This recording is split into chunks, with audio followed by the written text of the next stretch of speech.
Salve Maria, sou o servo missionário Roberto. Mais uma reação aos vídeos aqui do Dr. Lucas Bonzoli, né? Que não cansa de perseguir a igreja. Sabe mais que o magistério, né? Visão dele, né? Que a verdade será conhecido pela igreja, Efésios 3:10. Tanto a Bíblia foi organizada, compilada pela igreja. Novo Testamento. A pregação oral, não de protestante, mas dos apóstolos, que está sob o pastoreio da Kéfas, uma só igreja, um só pastoreio. Que a igreja que vai nos apresentar a verdade. Primeiro os apóstolos pregaram e depois escreveram. E uma observação, os apóstolos usavam a Septuaginta, a Bíblia completa. O cano judaico, eles tiraram 7. Por quê? Eu vou fazer um vídeo mais para frente falando sobre isso. Porque para não judeus se converter a Cristo. Por isso que eles tiraram os 7 livros. Para não judeus se converter. Porque tem muita revelação da profecia do Emanuel.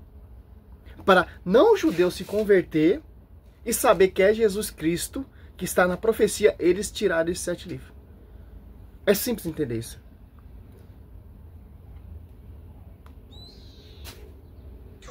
E hoje eu vou responder a um clássico do Padre Paulo Ricardo, aquele vídeo que ele diz que a Bíblia foi feita por católicos e para católicos. Aqui ele vai argumentar que é a Igreja Católica que fez a Bíblia e, portanto, a gente tem que se submeter à autoridade da Igreja Católica. Vamos ver, vou deixar que ele mesmo fale e a gente faz as considerações em cima. Vamos lá. O que para nós católicos basta é o seguinte: quem define quais são os livros sagrados é a Igreja. Por quê?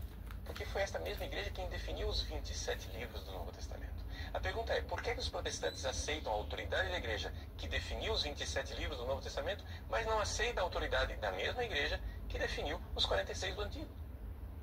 Não tem lógica nenhuma. Ora, se você diz, eu não aceito a autoridade do magistério que definiu os 46 do Antigo Testamento, por que razão você aceita os 27? Baseado em quê? Em que argumentos? Em que autoridade? Ele literalmente acha que foi a Igreja Católica Romana que definiu o cânon do Antigo Testamento. Olha aí, olha só, gente, né? É brincadeira mesmo, né? Porque se a gente vai lá para Paulo, vamos ver, em primeiro lugar, a gente sabe que o próprio Senhor Jesus citou o Antigo Testamento como escritura inúmeras vezes. Para Jesus citar algum livro do Antigo Testamento, Daniel, por exemplo, e dizer como diz a escritura, então tinha que existir um cânon na época dele, onde Daniel fosse considerado escritura. Porque se não existisse nenhum cânon dos judeus, então ele não ia ter como saber o que era escritura e o que não era. E o próprio Paulo vai dizer aqui explicitamente que foi justamente aos judeus que foram confiadas as palavras de Deus nessa época do Antigo Testamento. Vamos ver o que ele vai dizer aqui. Romanos 3, 1-2. Vai dizer: que vantagem há então em ser judeu? Ou que utilidade há na circuncisão?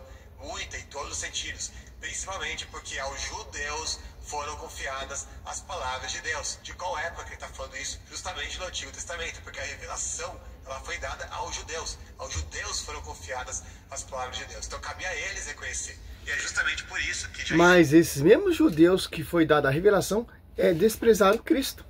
Olha só, aqui ele já começa fazendo um malabarismo. O diácono já te respondeu, já te refutou sobre essa questão. Simples, tem 2 cânones. Tem um cânones que os apóstolos usavam, que é a Septuaginta, e tem um cânico judaico que os judeus usavam, que tem os 66 livros. Os cânones católicos têm 72 livros. Olha só que interessante, uma aula simples para você entender. Sim, claro que existia o Velho Testamento, mas não existia o Novo. A autoridade da igreja, olha só que interessante, que organizou. Olha só, colocou o Velho e o Novo Testamento. Que o magistério tenha autoridade para fazer esse respaldo, como diz o padre Paulo Ricardo. Mas o Lucas Bonzoli questiona. Ah, não foi os católicos, etc. Sim, foi com São Jerônimo, amando o Papa Damas. Olha só. É simples, cara, entender isso. Tudo começou antes de Cristo. Os judeus tinham livros que era sagrado para eles. Os livros de Moisés, por exemplo, os judeus até hoje seguem esse cano, certo? judeus não tinham um cano estabelecido de quais eram os livros sagrados. Não existia um documento judaico que dizia esses são livros sagrados e inspirados. Obviamente, ao longo de mais de 1000 anos da região judaica, esses canos foram ficando diferentes, dependendo da região eles estavam. Olha só que interessante. Não tinha um cano definido ainda, que era inspirado. Quem definiu isso? Foi os protestantes, então. Foi o fundamento de homens? Não, o magistério. Olha só. E começa a surgir algumas diferenças no cano dos judeus. Aqui, basicamente, a gente está falando do Antigo Testamento, escrito padrão dos judeus. Ele chama de Tanakh, ó. Por exemplo, isso aqui. A incompleta é Tanakh, os 66 livros. A Septuaginta tem os 72 livros, que foi compilado pela igreja, oficializado, é inspirado. Ó, a Tanakh, que era uma referência que um pouco genérica, ó, para se referir aos livros que tinham sido escritos em hebraico ou então aramaico. Era basicamente o cano mais comum utilizado pelos judeus, até mesmo no período de Jesus Cristo. Os livros que faziam parte da Tanakh nós chamamos protocanônicos. Protocanônico é o primeiro cano que os judeus utilizavam. Protocanônicos, antes que os escritos dos judeus ele havia sofrido entre os séculos 3 e 1 antes de Cristo uma tradução para o grego Kainé, que é uma variação de grego. Essa variação ele chama de Septuaginta.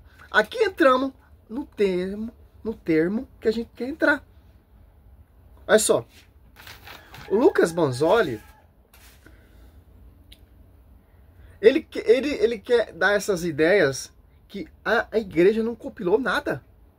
Da onde você tem essa Bíblia, meu querido? Se não foi graças à igreja. Mas eles negam isso. Por quê? Porque são fundamento de homens. Existia um cano do Antigo Testamento, na época de Jesus, que o próprio Senhor Jesus e também os apóstolos citavam nas suas cartas. É simples de entender isso. Eles não tiveram que esperar séculos e séculos até o concílio cristão definir o cano do Antigo Testamento. Eles já sabiam quais eram os livros que compunham o Antigo Testamento. Inclusive, eu tenho inúmeros vídeos aí refutando diáconos nesse respeito, né? Enfim, agora vamos chegar naquele vídeo lá mais... A sua visão, refutando o diácono. Mentira, meu querido. Isso é muito mentiroso, pô. Você tem que tomar vergonha na sua cara e começar a pregar a palavra. Você é muito mentiroso, Lucas Bonzoli. Que é justamente aquela parte onde ele não apenas vai dizer que a Igreja Católica que definiu o cano do Antigo Testamento antes mesmo que existisse Igreja Católica, mas também que a Bíblia, o que inclui, claro, o Antigo Testamento, foi feito por católicos também. Olha o que ele vai dizer aqui. Houve um professor meu, o padre Karl Becker, um jesuíta, professor na Gregoriana, ele nos escandalizou a todos, mas depois eu pensei, ele tinha razão. Ele nos escandalizou a todos em sala de aula, quando um dia, em sala de aula, ele chegou e disse: gente, a Bíblia foi escrita por católicos e para os católicos. Eu fiquei escandalizado, chocado na hora, mas depois eu pensei, não é que o velho tem razão? Que coisa absurda. Isso aí que você disse é tudo burrice. Pois é, né? Eu já consigo até imaginar Moisés rezando o terço, Isaías importando uma imagem da Santa Quitéria para curar as mordidas de cachorro que ele sofria, Jeremias. Meu, já saiu fora, ó. A Septuaginta tem uma leve diferença, porque ela possui 7 livros a mais em relação a Tanakh, ó. A Tanakh são o cano judaico, que eles tiraram 7. Por que eles tiraram 7? Porque para não judeus se converter, para não judeus entender a profecia, a vinda de Cristo.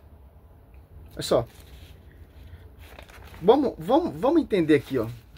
Ó, é um resumo que eu tenho aqui que acala a boca desses caras.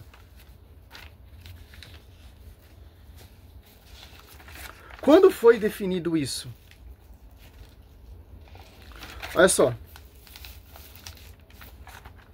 Aqui é muito interessante, ó. A Septuaginta são os livros protocanônicos, ou seja, os da Tanakh, mais 7 livros. Esses 7 livros, ele tem o nome de deuterocanônicos. Porque deuterocanônico vem do grego, que significa segundo e o segundo cano estão. Você tem a Tanakh com os protocanônicos e a Septuaginta com os deuterocanônicos. Olha só, então estamos falando do Antigo Testamento, que é basicamente a diferença. Quais são os 7 livros que tem na Septuaginta, mas não tem na Tanakh. Olha, a diferença é essa. O Novo Testamento é idêntico aos protestantes. Só o Velho Testamento, a Tanakh que não. Porque eles tiraram os 7 livros. A Reforma Protestante, quando Martinho Lutero ele foi escrever a sua tradução para o alemão, ele tirou esses 7 livros. Mas ele usava o quê? Ele usou a tradução da Septuaginta. É simples, ele preferiu seguir o cano judaico, não o cano que os apóstolos seguiu. Para nós, o que importa não é qual Bíblia os judeus usavam, não. Para nós, o que importa, Lucas Banzoli, é qual Bíblia os apóstolos usavam. Qual cano os apóstolos seguiam. Simples entender isso. Olha só. Você já sabe que a igreja crê na fé dos apóstolos. Os apóstolos são os detentores da verdade. Da verdadeira fé que os apóstolos acreditavam. A igreja acredita. Ó. Olha só. Nós acreditamos na fé dos apóstolos. Nós acreditamos que os apóstolos acreditavam. Nós acreditamos que os apóstolos pregavam. Qual Bíblia os apóstolos usavam? Usavam um cano protestante? Velho Testamento? Tiraram 7 ou um cano da Septuaginta, que é completa. Os apóstolos usavam a Bíblia completa. Que interessante. Que foi compilada e organizada a São Jerônimo, a mando do Papa São Damas primeiro. Olha só. Para saber, para nós entender que os apóstolos usavam a Septuaginta, não a Tanakh, simples, ó. Só comparar os textos, ó. No Novo Testamento existe 350 citações ao Antigo Testamento. E dessas citações, 85 delas foram certeza registradas de Septuaginta. Da Septuaginta, uma delas, a cada 3 citações de São Paulo, nas suas cartas, vieram da Septuaginta.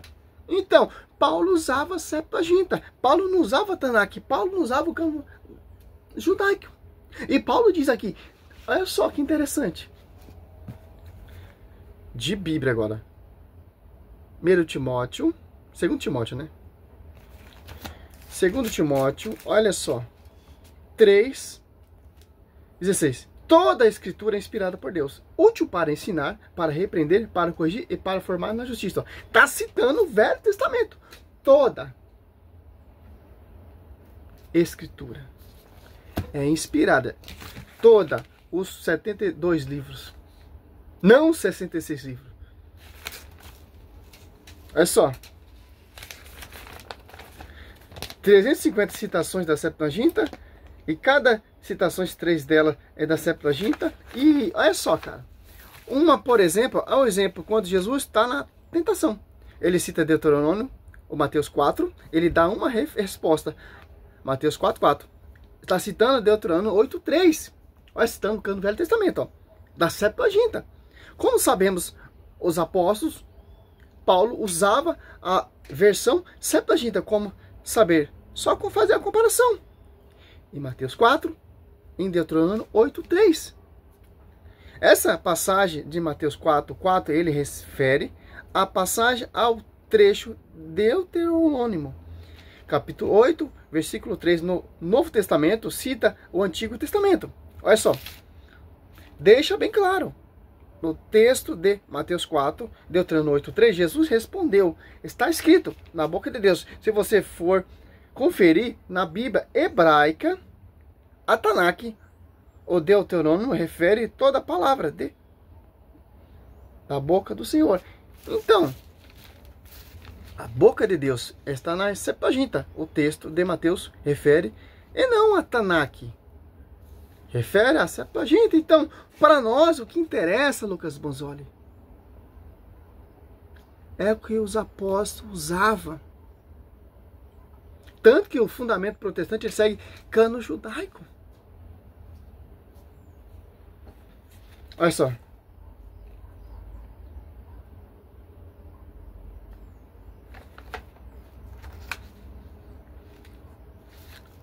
Aqui, ó. Isso vai acontecer lá no ano 382, no Concílio de Roma, através da mão do Papa Damaso I, muito mais antes do Concílio de Trento. E nesse concílio já fecha quais são os livros da Bíblia, incluindo também os 7 livros deuterocanônicos, todos sempre. Olha só, a igreja não segue o cano judaico. A igreja segue a tradição dos apóstolos. Para nós não importa se os judeus usavam a Tanakh, o importante é saber que os apóstolos usavam a Septuaginta. Teve um concílio que já definiu.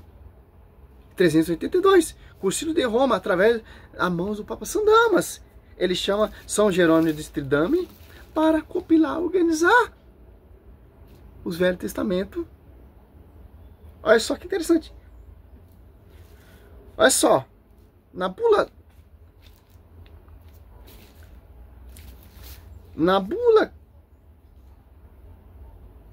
Catato denomina de 1442, a igreja afirma categoricamente que Deus é o autor, olha só, do Antigo e do Novo Testamento. Por isso, venera todos os livros, exclusivamente toda a sua parte. Ó. Na bula papal do Minos, em 1442, já toda a escritura, toda é inspirada. Não inspirada, porque falta 7 livros. Olha só a diferença de uma Bíblia católica para uma Bíblia protestante. Completa, incompleta. E adulterado ainda. É isso que o Lucas Banzoli ele quer defender. Mas não tem como, irmão.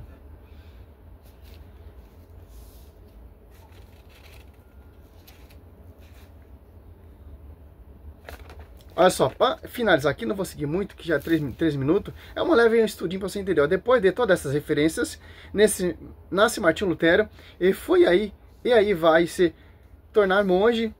E se rebela, criando as 95 teses. Aí em 1522 ele resolve iniciar a tradução de sua própria Bíblia para o alemão, utilizando como referência, olha só, a Vulgata Latina de São Jerônimo. Em 12 anos depois, Lutero, enfim, publica a sua Bíblia com uma parêntese. Ele tirou os 7 livros do Antigo, tirou os 7 livros, inclusive o livro de Tiago. Ele fala que o livro de Tiago é a carta de palha, porque para formar a sua doutrina, somente a fé. Lutero teve coragem de alterar um trecho da Sagrada Escritura. Ele mesmo assume isso. Na carta de São Pedro aos Romanos, ele acrescenta uma palavra em alemão. Significa somente para negar a sola Escritura, ó, para justificar somente a fé. Ó. Romanos 3:28. Essas palavras não existem no original. Ele acrescentou simplesmente porque ele acreditava que isso era a intenção de São Paulo. Ó. Fez todo um roteiro aqui, ó. É simples, cara. Como você entende? O protestantismo, ele é uma farsa. Ele é contra o magistério. Dias rezando pro santo da cabeça de cachorro e assim por diante, né? É uma maravilha. Realmente, todos os autores da Bíblia eram católicos e escreveram para católicos também, né? Porque a gente sabe que, como 3/4 da Bíblia é só de Antigo Testamento, a maioria dos livros e a grande maioria do conteúdo, e ele disse que a Bíblia foi escrita por católicos para católicos, então, a não ser que a Bíblia dele só tenha o Novo Testamento, a gente tem que concluir isso, né? Realmente, em Israel só tinha católico e todos os escritores bíblicos eram católicos romanos também, né? Então, assim... Aqui ele está misturando com o Velho Testamento, meu querido. Martinho Lutero, quando compilou a sua tradução, ele adulterou o texto bíblico. Tá certo, Lucas Bonzoli, então fazer isso? É isso que vocês... apologeta faz, cata um pedaço do texto, como eu mostrei um vídeo ontem aí, do catecismo, esquece de citar o outro. Porque vocês vão fazendo suas manobras. Por quê? Porque tem besta que acredita nessas doutrinas de homens e rejeita o magistério. E quem rejeita o magistério, é só que interessante, ó. Olha só, você pega em Tessalonicenses 2, Martins, a igreja de Coluna Sustentáculo da Verdade, Tessalonicenses 2, ó. 9. A manifestação do ímpio será comparada à graça ao poder de Satanás, de todo sorte de potentes sinais, poderes enganadores. Ele usará de todas as seduções, ó. Ele usará de toda sedução, de toda malícia, de toda mentira, de toda farsa, de toda perseguição, para degrinir a igreja, para fazer aquele que tropeçar, que não cultivar o amor e a verdade, que poderia ter salvo. Olha só. Ele usará de toda sedução do mal, com aquele que se perde, para não ter cultivado o amor e a verdade, que os teria podido salvar. Por isso Deus lhe enviará um poder que os enganarem e induzirão a acreditar no erro. Para ele está certo, porque é a vontade de Deus, que desprezou a verdade, que poderia ter salvado. Desse modo serão julgados e condenados todos os que não deram crédito à verdade, mas consistiram no mal. Se você dá crédito nisso aqui, ó, que não é a verdade, que é uma mentira, ele não refutou o diácono nada. Pelo contrário, o diácono mostrou para ele no final de sua vida e provou para ele que São Jerônimo ensino. Quando ele traduziu esses 7 livros, ele falava que não era inspirado. Mas no finalzinho da Bíblia ele fala que toda a Bíblia é inspirada. Só que graça. E São Jerônimo obedeceu o Papa São Damas I da organização do cânon do Velho Testamento. O Novo Testamento já sabemos quem escreveu. Foram os católicos, foram os mártires, foram os sucessores dos apóstolos. Os arqueólogos São Lucas, que viu o próximo com São Paulo, o evangelista São Marcos, que era discípulo de Pedro, que escreveu com a pregação de São Pedro, como diz o livro de Eusébio de Cesareia. E por aí vai, pô. Simples entender isso. É simples. Salve Maria, sou missionário São Roberto.